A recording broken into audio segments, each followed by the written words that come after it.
It's time for the 49ers Rush podcast.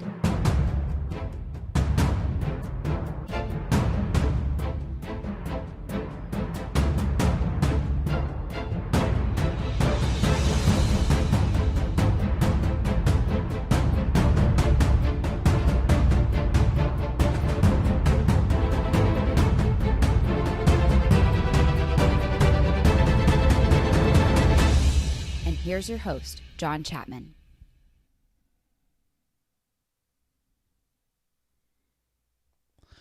All right. I don't know how everybody is doing that's tuning in right now, but everybody should be doing pretty damn well.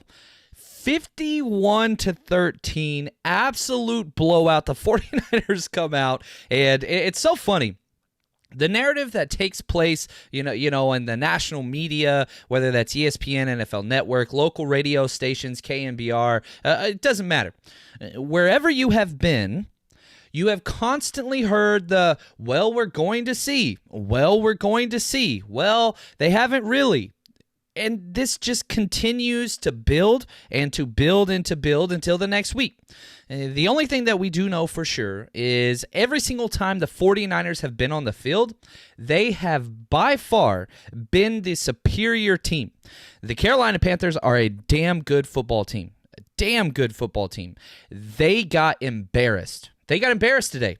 So you've got to be able to walk away with this. And first off, thank you guys for joining us. This is going to be a lot of fun. We're going to go through some questions, talk about who did what, injuries, all that stuff. But before we even get to that point, probably the one chief thing that I took away from this game, if you look at Christian McCaffrey, that probably still the leading vote getter for the MVP race in the entire NFL. He's unbelievable. He's amazing.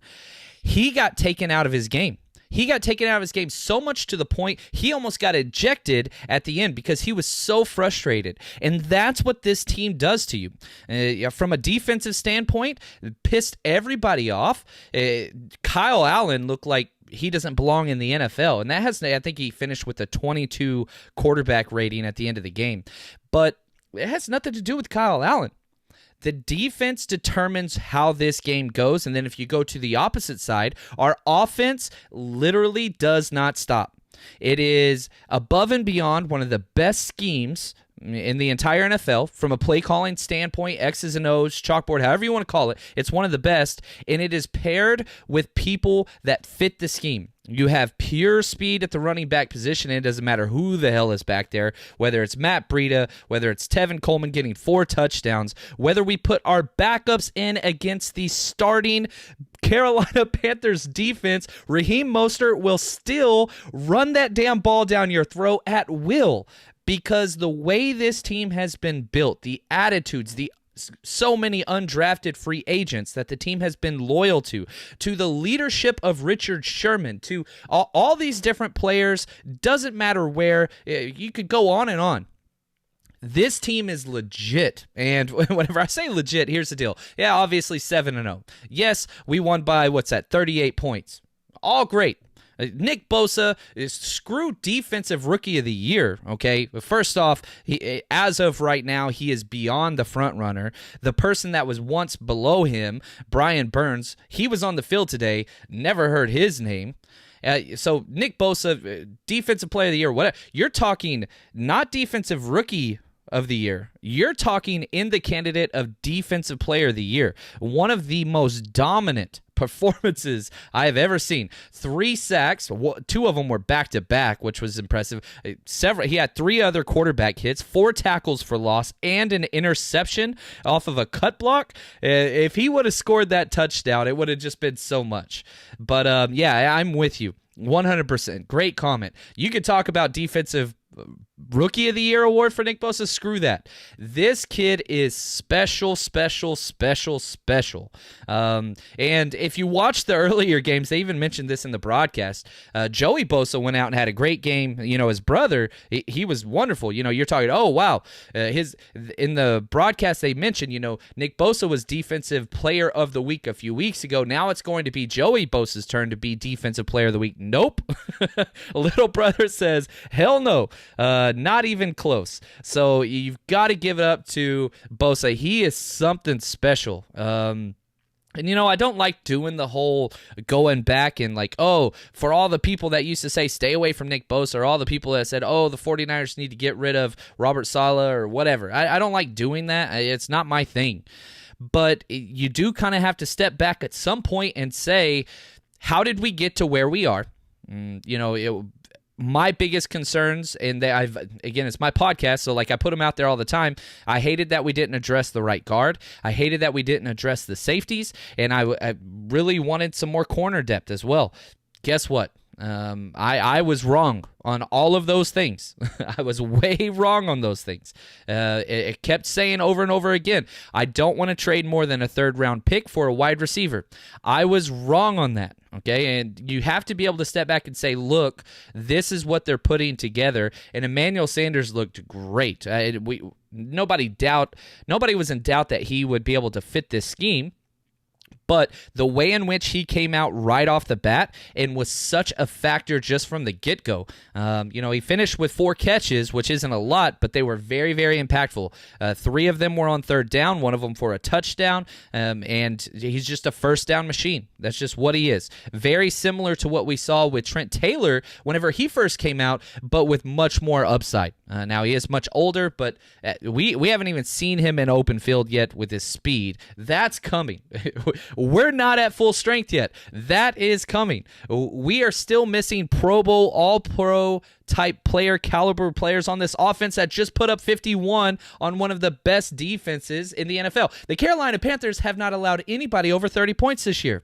We just put up 51 points with ease. We nilled out the ball the last 2 drives. We basically ran it up the middle, punted. We definitely could have kept going. This team beat the Carolina Panthers into submission. Oh, man. It was from a coach or a player or a fan. Sometimes, and it doesn't happen very often, you see the other team quit, and you could tell the Panthers wanted this game over. And what was crazy is, we put our backups in the last 2 drives on offense and defense. Nick Mullins got in there. I was standing up clapping. I love Nick Mullins. We put our entire backup defense in there as well. They are gassed up. They're so excited. Everybody wants to be a part of this now because, again, the roster turnover has not been huge the past few years. The very first year it was, the second year it was, last year not so much. We really didn't bring in a lot more people. A few big-time, D Ford, and then our draft picks, Quan Alexander. That's it. We really didn't bring back anybody. We didn't add anything to the offense outside of the draft. These people have been together. This team has been together for all the crap. They go 0-4 to start the year last year. 0-4. Now they're 7-0. The second team in NFL history to accomplish that feat. Going 0-4 the previous year, then 7-0 the next year. The 2013 Chiefs, whenever Andy Reid just switched over, that's the only other team to do that. There is something brewing, for lack of a better term, in San Francisco. The crazy thing is this. We still don't know how good this team is. You go back to early predictions and you go through the roster, and we did that here on this show as well. Okay, if we can start out 5-3, that's best case scenario, and we've got a tough schedule down the road, and we'll talk about that. But man, if we can get a good head start, then who knows? Maybe we could make the playoffs 9-7. Maybe we could be in contention for the NFC West. Throw all that out the window. Throw it all out. Okay, historically speaking, teams that start 7-0 in the NFL are 100% in the playoffs. There has never been a team in the history of the NFL to go 7-0 to start the season and not make the playoffs. And I feel like I could put in a bit right now. Playoffs? We're talking about playoffs? Jim Mora, shout out to him. Or we could even go with the Allen Iverson thing, whatever. But this is what's special. We don't know. We know we're good. We know we are NFC West. If we do not win the NFC West, there is something majorly wrong. We still have 2 games against the Seahawks. One of them's coming up very, very shortly. But that's not even the thing. Our measuring point should not be the Seahawks, and I don't think that it is anymore. Our measuring point is we better get that first round bye. Playoffs and all that stuff, whatever. If the 49ers don't get a first round bye in the playoffs, I would be extremely disappointed. Now, what's going to happen to the locker room? The question was just asked to Kyle Shanahan. Have you ever been a part of a team that's been 7-0? And he said, no, I haven't. No, I haven't. This is new. This is new for everybody there. Everybody that's there. Now, Jimmy Garoppolo has been a part of a lot of winning teams, so he's seen what the Patriots have done. Richard Sherman has been a part of a lot of winning teams. Emmanuel Sanders has been a part of a lot of winning teams. Our coaching staff has been a part of a lot of winning teams together as well. So there's a lot of experience that can handle this type of success. I'm not too stressed about that, but this is new territory. There's just a bunch that I want to talk about, but I want to get through. Appreciate everybody who has tuned in. If you haven't already, hit subscribe. We do this after every single episode. We do 4 podcasts a week here on the 49ers Rush podcast, and if you don't mind, go ahead and hit that like button or retweet wherever you are. We're on Twitch, YouTube, Periscope, Twitter. We're all over the place. Wherever you listen to podcasts, this will be there as well. So let's go through some questions. If you have something, please at me in the comments just so I can see it. We've got a lot of questions here already. This is going to be fun. I'm excited, guys. We're going to be here a while. I want to make sure we take time to break down this game, have some fun, and enjoy this. Because as of right now, there's only 2 teams in the NFL that have this type of feeling. And I'd be willing to say this as well. The Patriots got it a little bit different.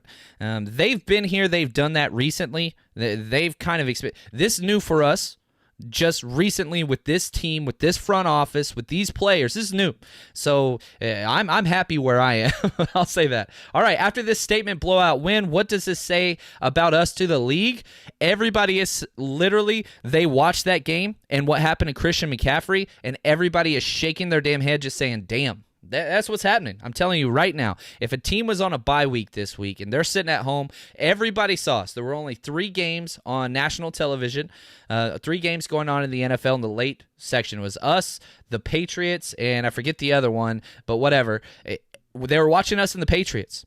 And I guarantee you this, whether everybody is scared of this defense. Now, the offense is special, but the defense is what is elite, okay? And that's a cool thing is because these 2 teams feed off of each other, the offense and the defense, but the defense is what is driving everything, okay? Everything. Real quick, Nick, any worries about our squad after today? It's hard to think that perhaps this is the worst we're going to be.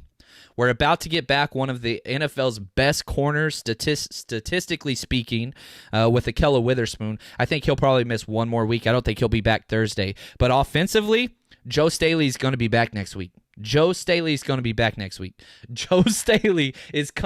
back to a team that just put up 51 points at will.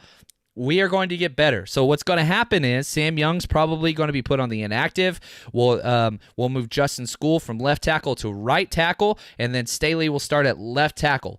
Then, after that, we're getting Mike McGlinchey back, and we're getting back Kyle Juszczyk. So from a worry standpoint, Nick, a great question. Yeah, there are some concerns, for sure. You still got to...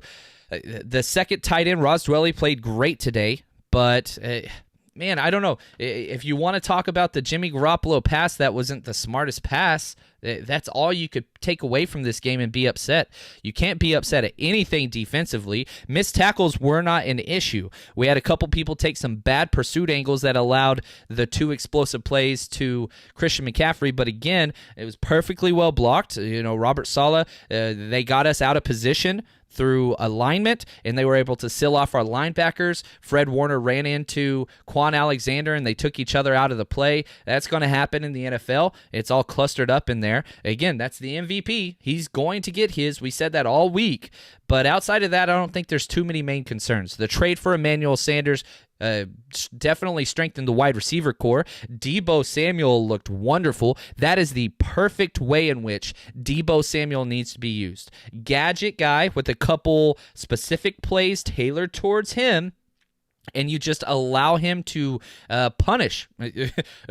You run a wide receiver kind of end around or a jet sweep or a reverse to somebody, and the defensive mentality is, okay, holy crap, get to the edge as fast as you can. And that's what you're going to do against Deebo Samuel. So you sprint to the – he got 2 carries in this game, which 2 carries is a big deal because now it's forcing me to get to the perimeter, and once you get to the perimeter, guess what? Deebo Samuel's not going outside. He's not going out of bounds. He's waiting for you to lose your leverage, and then he's going to lower his shoulder and pop you in the mouth. And this is what he does. He loves to run up. He doesn't like to run to the side. And so these type of things, our wide receiver core is wonderful. Even Dante Pettis got some good blocks out there. I got scared a little bit with him, but that's okay. He had a good game. And the backups are solid. Bourne continues to contribute in a very limited number of snaps, but in a very positive way. He's a wonderful, wonderful blocker. He only had 1 catch on 1 target, but you can't be upset at that. You really can't be upset at that. But again, Emmanuel Sanders, 4 catches on 5 targets. Probably the biggest play that would have happened to him in the game was just kind of an overthrown of a pass. But outside of that, there's nothing you can be upset about. Jimmy Garoppolo, 18 of 22. Damn, how efficient is that, though? Interception, I get it. But a 111 quarterback rating, you've got to be excited. So it's kind of rough. Maybe you could talk about the kicking. We had the bobbled snap with Mitch Wisnowski, but he had his best punting game of his career. He had 3 punts inside the 20, 1 inside the 10, and 1 inside the 5. So he kept getting better, and he popped a guy. How great is this? Whatever our kicker, who they get a great kickoff return, whatever. Our Aussie-style rules football kicker goes down there and lays the damn wood so hard. He kind of got run over a little bit, but he's putting his body into it, and he's a big dude. Got a 15-yard penalty on our freaking kicker leading with his helmet. Now, I'm not trying to... That sets a tone for the game. Even their damn kicker is knocking the shit out of us. That is huge. And so you apply this same mindset across the entire thing, whether it's our backups and Raheem Mostert, who's our 4th damn running back, breaking 50-yard touchdowns out there. There is something special that is happening. Anyway, I know I took your question and just kept running all over the place, but whatever. Here we go. From Angry Potato, great screen name.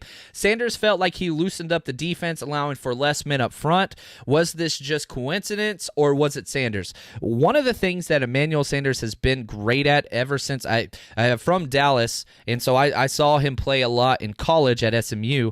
I'm not an SMU fan, but I just try to watch as much college football as I can.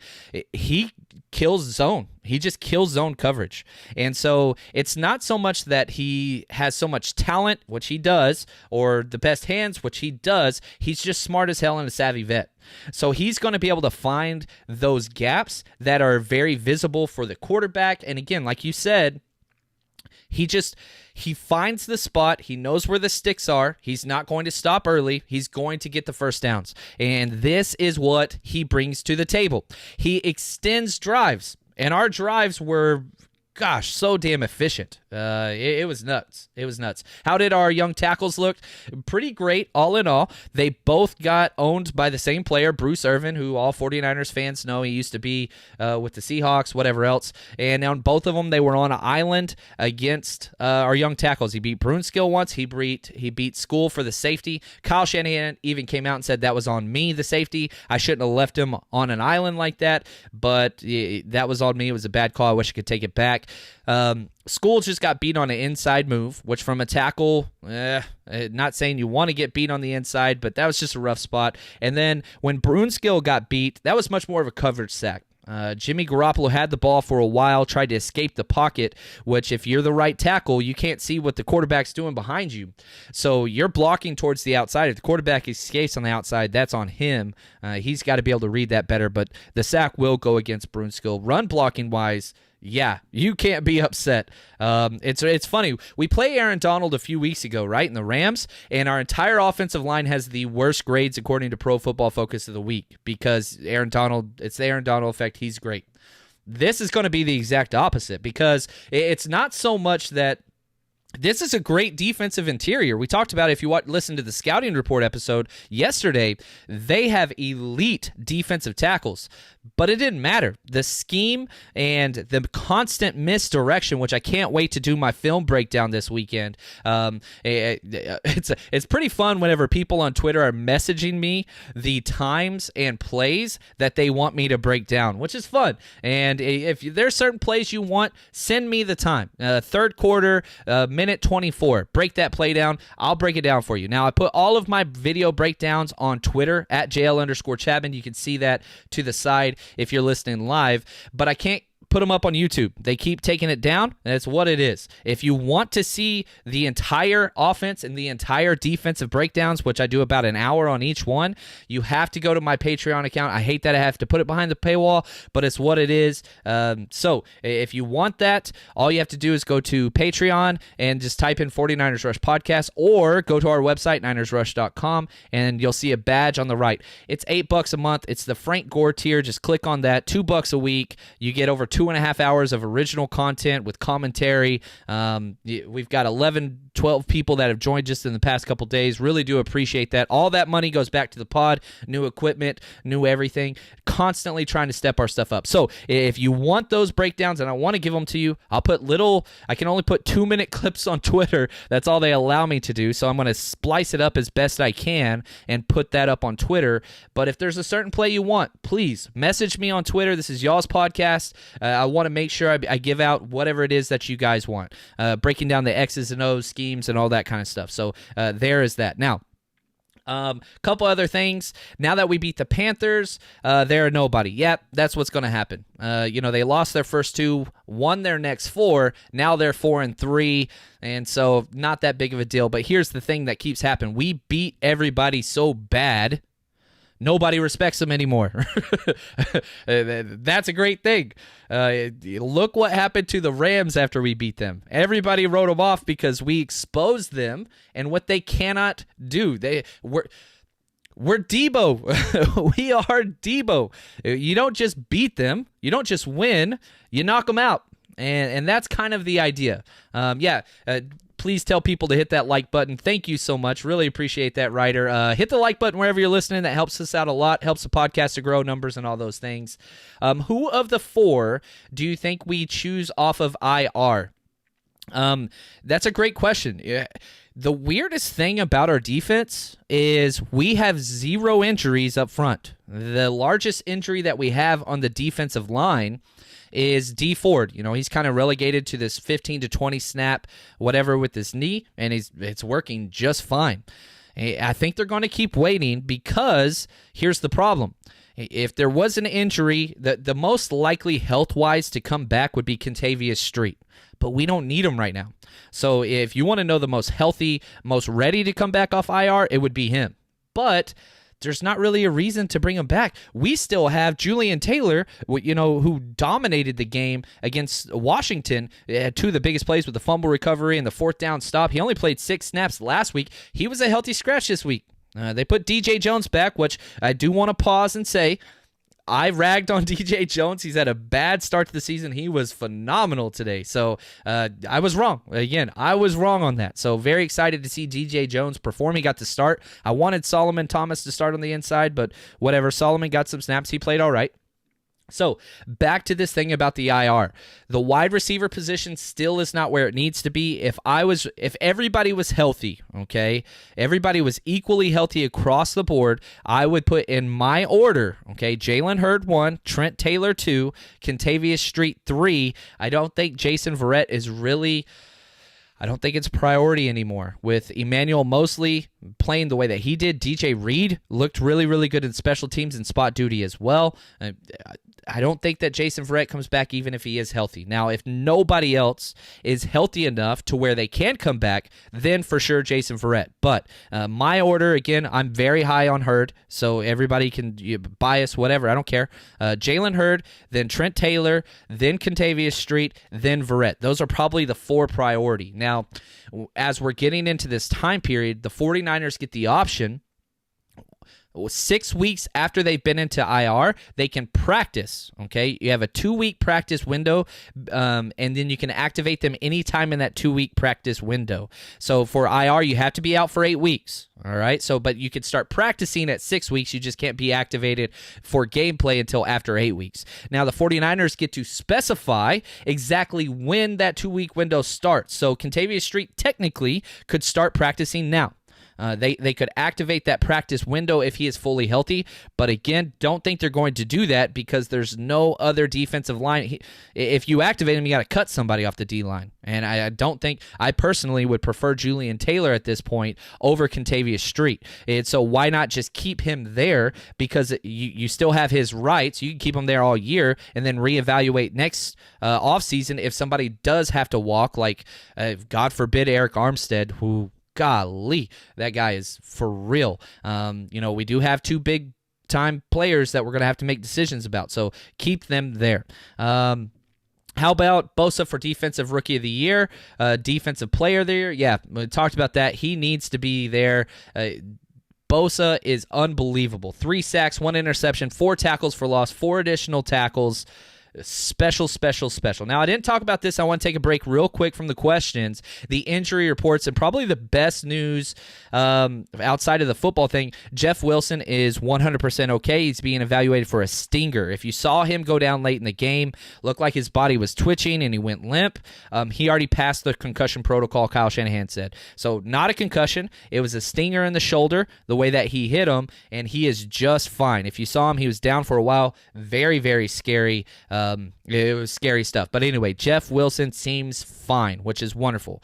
Also, running back Matt Breida. We've heard this before. Another ankle injury. Good Lord, this must be number 12 for him. But there was a chance he could have came back in. He wanted to come back in, and the coaching staff said, wait, if it gets close in the next series, then we'll see. But with the score where it was, and then we scored that drive anyway, they just said, you know what? Don't worry about it. This is the depth that the 49ers have at this position. They're able to be okay with Matt Breida being hurt, with Jeff Wilson being hurt, with all these guys out. Kyle Juszczyk being out, doesn't matter. We have Raheem Mostert. Doesn't matter. We have Jeff Wilson. It doesn't matter. We have Tevin Coleman. You look back to the first year of the Kyle Shanahan, John Lynch era, these injuries ruin the entire thing. We've all been in that position where you see one guy go down and we all just say, well, there it goes. And that sucks because it's going to stymie the offense. We're to the point now where it doesn't matter. Obviously, you want your best out there, but you look across the board, we have established depth. The places we did not have depth was offensive tackle. Well, guess what? We have depth now. We're good there now. So we're able to look at all these injuries, which we got away from this game very, very healthy. Nick Bosa got hip checked by Christian McCaffrey, and he kind of limped around a little bit. But I love the quote from Stink, Mark Schlereth, where he said, he's not injured. He's just injured from being too awesome. Just an awesome game. Let's see here. How many quarterbacks have we held under a 100 quarterback rating so far? Man, that is an awesome question. I'm going to have to go back and look at that. So if you don't mind, Niner by Nation, will you message me on Twitter, private message me? My DMs are always open. That exact question so that whenever I'm doing my breakdown analysis, I can find that for you and get it to you. And if I miss your question on here, I apologize. Please, Twitter's the best way. I'm very, very active on there. I'll do my best to make sure I answer all the questions. It is getting to be a lot, though. It's getting to be a lot, which is a great problem to have, but I want to make sure I try my hardest to answer all questions. Here we go. Next question. Would the short week be a problem for us away at Arizona? And do you think Bosa would get Defensive Player of the Year and not just Defensive Rookie of the Year? 2 great questions. 1, no. The short week is not an issue for us for several reasons. 1, we are relatively healthy. 2, it's a division opponent, even though it's a new division opponent with Cliff Kingsbury and the different offense and defensive schemes, whatever. But here's the deal. They are much more affected by injuries than we are. Going back to what we just talked about with our running backs, they are down their top 2 running backs. They've already announced David Johnson, who everybody knows from several different years ago, pretty close to a 2,000-yard player. He has already been announced that he is most likely out against us this Thursday, Halloween night. Chase Edmonds, their backup running back, he left the game today as well. Not quite sure about the sincerity of that injury, but they have injuries all over the place. So the short week benefits us. Obviously, you don't like to travel on a short week, but that's what it is. They play today as well. This is a divisional game. It's going to be a lot of fun. We're going against one of the worst offensive lines in the NFL, but they like to move their quarterback around a lot. So it's going to be a fun game. This game is built for the 49ers. We'll have to see what happens. Division games get weird, and the Cardinals have looked relatively good, but we need Joe Staley back for this game. He's going to be going against Chandler Jones, one of the better players, pass rushers in the NFL. Can't wait for Staley to get back. And again, it's kind of hard not to vote for Nick Bosa as the defensive player of the year right now. And it's kind of rough to stay away from that. I'm just going to be honest. All right, couple more questions. Cardinals versus the 49ers. Predict the score. I think it's going to be a little bit more high scoring than most. If I had to say right now, I'd say 37-20. That would be my guess right off the top of my head. Please don't hold me to that. Let me do some more film work first, please. Don't worry about the 49ers on a short work week, but your video schedule must be insane. This week is nuts. I've already talked to the family. Just said, hey, Dad's going to be working like crazy, and it's Halloween. And the worst part about it is the game takes place Halloween night. My wife did ask me, we were all going to be superheroes. I got a Batman. I got the old Adam West Batman costume. And so she said, man, why don't you wear the Batman costume to do your live podcast? I said I'd ask you guys. So if you want me to be Batman, throw that up there. I'll go full on spandex for you guys. I'm sure that's what you want. All right, let's jump into just a couple more questions before I go through some more offense stats and all that stuff. So here's what we're going to do this week because it is a short week. You're going to have a podcast every day the whole damn week. Monday, Tuesday, Wednesday, and then Thursday, obviously, okay? Also, more good news. The trial run went smoothly, relatively. So this Thursday, the plan is, my buddy had his baby.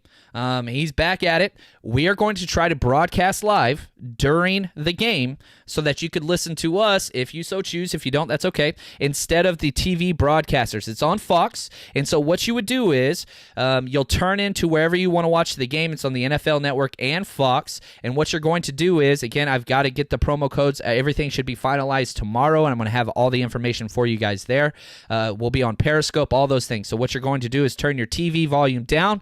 You turn my volume up, which we're going to have an app that's going to show you how to do that, or through Periscope, and then you'll listen to us do live-by-live play calling. So going to be a lot of fun. Really, really excited. A lot of money, a lot of time, a lot of behind-the-scenes work to get this going. So if you're a fan of the show, which I appreciate you guys listening, you're going to get a lot of John Chapman this week, so good and bad. So we're going to do offensive breakdown tomorrow, defensive breakdown on Tuesday with some film work as well, then scouting report Wednesday. Then it's Halloween game time, baby, fighting for that 8-0 spot. Now, here we go. That's the second time Blair didn't set the edge and let McCaffrey get a big gain. He did it with Woods during the game when he scored as well. Your thoughts? Great question, James. I'm going to break this play down, and here's why it is actually not Ronald Blair's fault, okay? So I'm going to try to just use my hands here, Deshaun Watson style. Here's what happens, okay? He's the defensive end and the edge player on this side. So Christian McCaffrey, if you're watching this, I'm using my hands. If not, I'll try to do the best I can with my words. So he's responsible to make sure that the running back cannot get outside. Now, he's lined up. He was in a 5 technique, I believe, on that play. Maybe there was a tight end, but outside shade of the last man on the end line of scrimmage. Now, if that guy gets a down block in our defensive scheme, this is called a gap exchange drill. Okay, Ronald Blair's responsible for the outside gap. Okay, nobody gets outside of him in the running game. However, when the guard in front of him that he's lined up on the shade blocks down, meaning he goes down to block the defensive tackle or the linebacker, it's Ronald Blair's job to get a hand on his hip and a hand on his shoulder and squeeze it down. Because here's what happens. Ronald Blair is going to follow that down block. That's his under key, okay? And then what's going to happen is the linebacker that's above him is going to fill over the top. And so it's gap exchange because initially the way it is, the linebacker is responsible for the B gap right in front of him. Ronald Blair is responsible for the C gap. However, the blocks determine the gaps change. The gap responsibility changes. So Blair is supposed to squeeze down, and whenever he squeezes down, he won't allow that lineman to get to the second level to seal off the linebacker, and now the linebacker has outside contain. He's going to gap exchange and scrape over the top. The problem on this play was not Ronald Blair.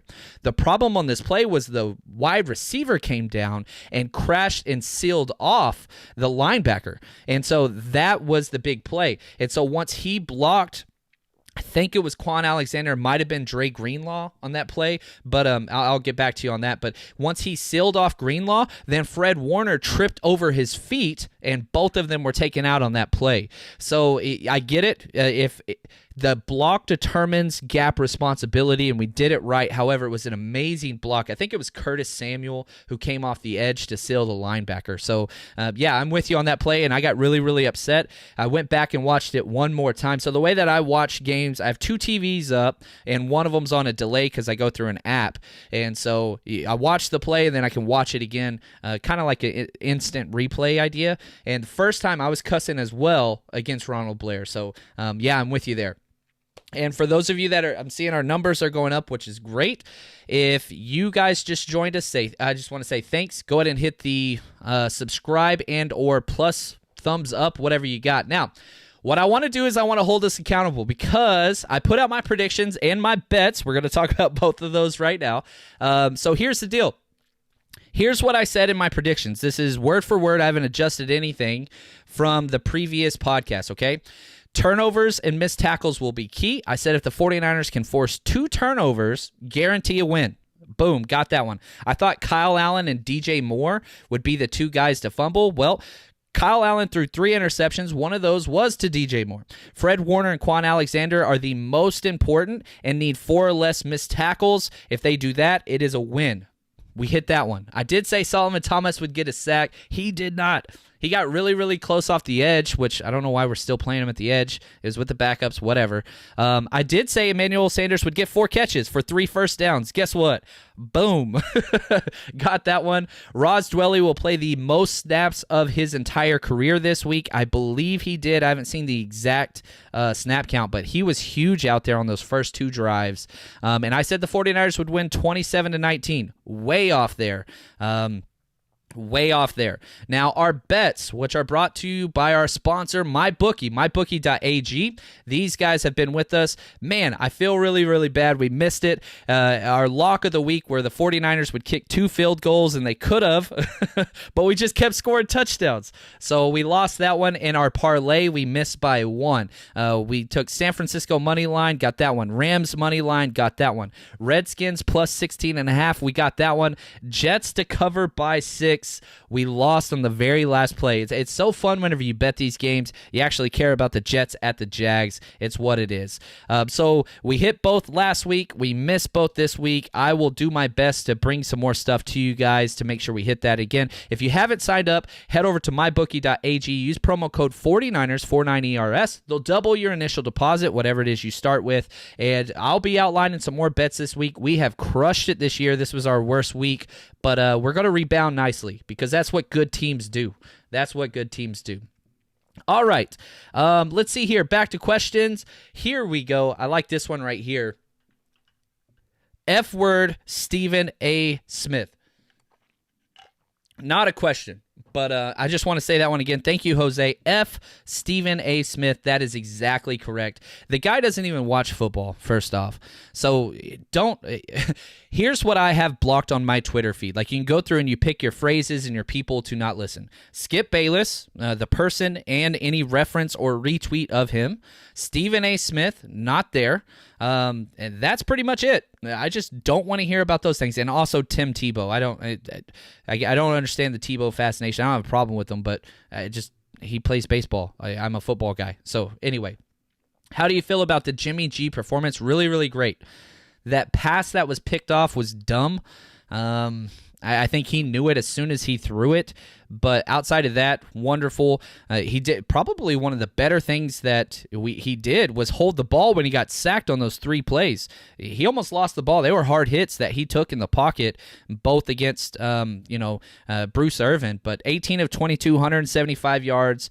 averaged 8 yards per completion, 2 touchdowns, 1 interception, a 111 quarterback rating. You're going to win a lot of damn games. If your quarterback is anywhere over 90, 111, you're going to be just fine.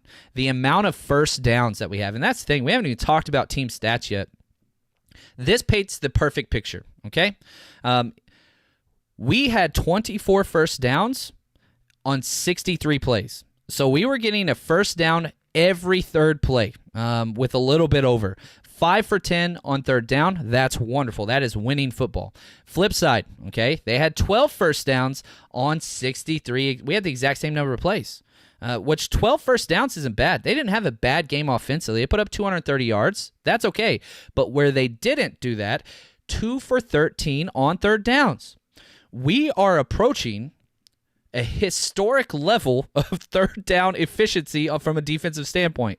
You go back to the Rams game when they went 0 for, I think, 15 third and fourth down conversions.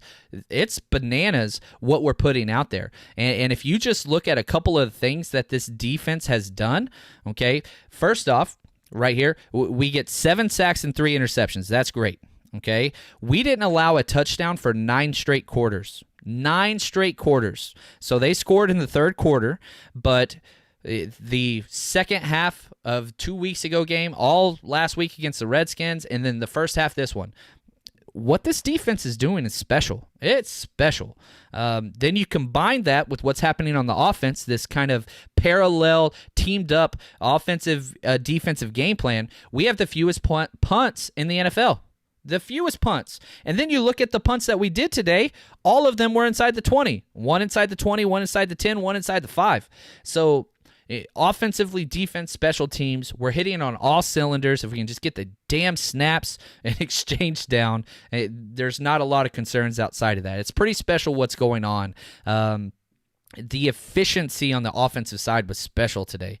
Very, very special. So that's how I feel about Jimmy Garoppolo. He's played wonderful. We got to predict the score out there. What happened to Breida? Breida's ankle went down, but he could have came back in, but they just said don't rush it just because the injury. There's no reason. We're up huge. You've had ankle injuries in the past. Chill out. We'll put our backups in there. Let's let them get some work. So, how the hell were we down 2 starting tackles and juice and still get over 200 yards rushing? Man, I'll say this. Tevin Coleman looked great, and he hits the hole perfectly. He is a one-cut runner. The weird thing about Tevin Coleman is this. He doesn't break tackles, but what he does do is he messes up tackle angles to where people can't get to him because he's so damn fast. He's so damn fast. Everybody that we have at running the ball is fast except for Jeff Wilson. He's a little bit more of a banger. But yeah, this is Kyle Shanahan and the schemes, and they can't load the box because Jimmy Garoppolo will just pick you apart if you're going to do that. You have to attribute 2 defenders to George Kittle at all times. You have to. And what another shocker, another George Kittle touchdown called back. That's 4 George Kittle touchdowns called back so far this year. You take away some of those, and you could make the argument, well, he probably wouldn't have scored if it wasn't for that penalty. Maybe. But he gets those 4 touchdowns. You're talking everybody in the national media is going to be talking about him, hyping him up even more, fantasy-wise, all that stuff. 3rd most points scored against the Panthers in franchise history. Just saying, yeah, elite defense, by the way, that they did that too. And they stopped themselves from scoring. They stopped themselves. Robert Saleh getting head coach considerations next season. Here's the weird thing. I'm not the biggest fan of how he constantly plays people out of position, and I've been very vocal about that. But he was getting consideration last offseason as a potential guy. His name was being floated around a couple podcasts out there. Move the Sticks, one of the ones, Daniel Jeremiah, Bucky Brooks, probably one of my favorite podcasts out there. If you don't listen to that one, go check it out. It's a lot more draft heavy than NFL, but whatever. They said that they've heard his name mentioned several different times. He's got to be now. He's got to be now. I would hate to lose him, but that's what happens whenever you have a good young DC, and he has the personality to fit. You know, Dan Quinn's probably getting fired as we are recording this with the Atlanta Falcons. So hopefully I don't know. We'll see. Hopefully we hire Dan Quinn day one as something, an advisor, quality, whatever. Doesn't matter because he runs the same system. I would love to have him as a DC if Robert Saleh does go somewhere. Is there still a place on this team for Pettis? Yeah. Worst case, his floor is going to be punt returner, kick returner. Last I saw, we were last in the NFL in kickoff return yards. I would like to see that changed, but Richie James kind of got that spot locked down. But I want Pettis there. I really, really do, especially if we get Jalen Hurd or Trent Taylor back. I would like to see Pettis in the return game. What's scary about Jimmy Garoppolo is he's still learning and growing. Yeah, he is, but guess what? Is he 15-2 as a starter now? Is that his record? 15-2? Wow. 15-2 is special in and of itself as a starter, but whenever you consider the fact that, yes, he still doesn't have elite weapons on the outside, he still has backup tackles, great things ahead. Great things ahead. Really, really excited for what's coming. Third largest point differential for a loss in Panthers franchise history. Oh my God, that makes me feel good. It's just like, I feel like the Eric Armstead after the sack where it's just like hungry. Like, yes, enjoy that. Man, it's wonderful to statement.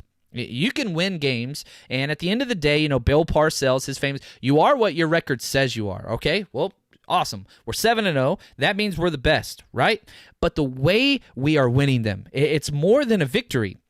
I guarantee you right now, Carolina just got their ass kicked. They've got to go back, cross 3 time zones. They're pissed.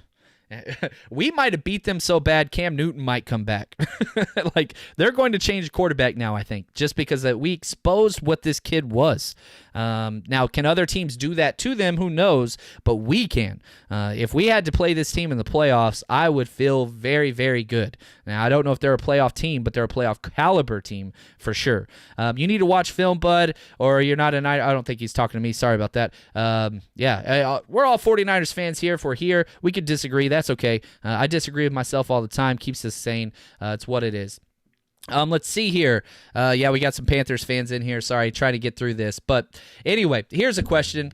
I need to be Batman. You guys want me to do the Batman spandex thing? Damn it, I shouldn't have said that. I really shouldn't have said that. We'll see what happens. What's the best radio station to turn into the Niners game when it's not being televised? I'm a pretty big Papa fan. KNBR, I've been on the show, friend of the show, so that's what I would say, KNBR 680. So what you would do, or they have 2 different stations, just type in official San Francisco 49ers radio. You can listen through your phone. That's usually what I do. Just depends on the feed. That's the problem. That's what I would recommend there. Now, and here's another thing, Nick, because a lot of people kept messaging me these during the week. The Kyle Allen and Christian McCaffrey tweets towards Kittle and all these other players, those were fake. Those were 100% fake. Right after I saw it, I was like, man, that looks kind of shady.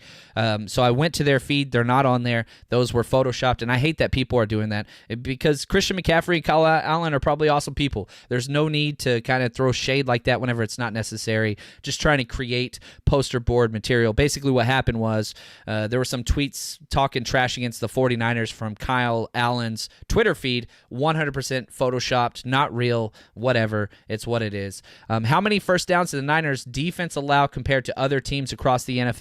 We are very, very high in the first down. That's not one of the metrics that's carried. Actually, yeah, it is. Let's look right here. I have it right here. Now, this is not composite to today's game, but as far as first downs, we are first in the NFL. We have allowed 75 first downs, and we have 131 first downs before today's game. So those totals have not carried over yet on Pro Football Reference. That's usually where I find those stats. So, yeah, we're first in the NFL there. We're going to be first in the NFL in a lot more things as time goes on. The Patriots are special. Their defense is special.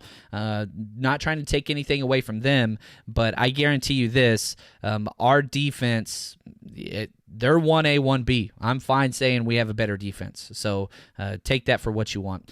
Let's see here. A couple more questions before I jump off. Your subscriber views are going up. Love the channel as always, John. Really appreciate that, Curtis. And yeah, we've been doing this for 3 years now.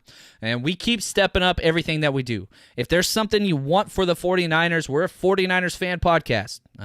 If you want to write for us, we have NinersRush.com. We have 8 writers putting up articles every single week. If you want to join us and you want to be a part of this, come on. I don't have a lot of money, but whatever the podcast makes, I am a teacher full-time as well, which is fun. I put back into the podcast with equipment, editors, website, all that kind of stuff. So if you want to be a part of this, email us, 49ersrushpodcast@gmail.com. Always my Twitter DMs are open at JL_Chapman. And if you want that kind of extra full breakdown video, my Patreon account, 49ers Rush, it's $8 a month, and it's year-round because we're breaking down film during the year, and then the draft is my thing as well. So you get all the draft video breakdowns of all the prospects. We build a big board. We did over 150 players last year. I'm hoping to do even more this year, so a lot of stuff to look forward to. And again, we're going to have a podcast every single day this week, so stay tuned. If you haven't hit subscribe yet, make sure you do that, and if you got some Niner fans out there, please send them a link to this video or whatever, just so that we can continue just bringing the 49ers fan base together. There's lots of great Facebook groups out there. The 49er Faithful Fans is the big one that I'm a part of over on Facebook. So lots of ways to get involved. And man, 7-0, baby. 7-0. We got a 2-game cushion in the NFC West, and we've got our another division matchup on Halloween Thursday. So stay tuned, guys. We've got a lot, and gals. I got in trouble for doing that. We've got a lot of fans listening. It's going to be a lot of fun. And as always, stay strong, Faithful.